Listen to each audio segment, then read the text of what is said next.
এটা কোথায়? আমার কোচিং এ দেরি হয়ে যাচ্ছে। Oh no! Where is it? I'm getting late for coaching.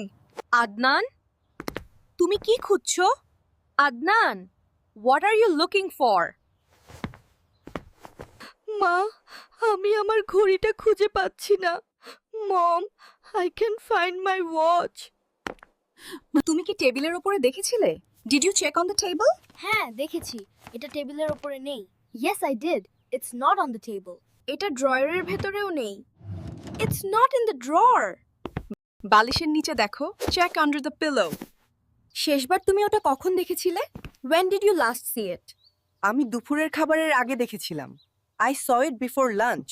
তুমি কি বাথরুমের তাকে চেক করেছো? Did you check the bathroom shelf? ওহ, আমি ভুলে গিয়েছিলাম। এখনই চেক করছি। পেয়েছি। এটা শ্যাম্পুর বোতলের পেছনে ছিল। Found it. It was behind the shampoo bottle. ঘরটা কে পরিষ্কার করবে? Clean this mess.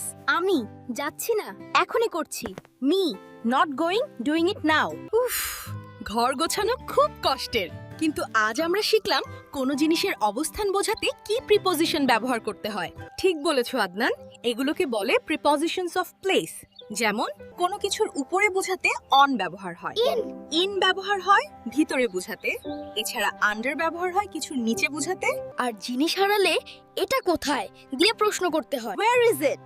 ভিডিওটি ভালো লাগলে লাইক দিও, আর তোমরা তোমাদের জিনিস কোথায় রাখো কমেন্টে জানিও। আল্লাহ হাফেজ। Like the video if you enjoyed it.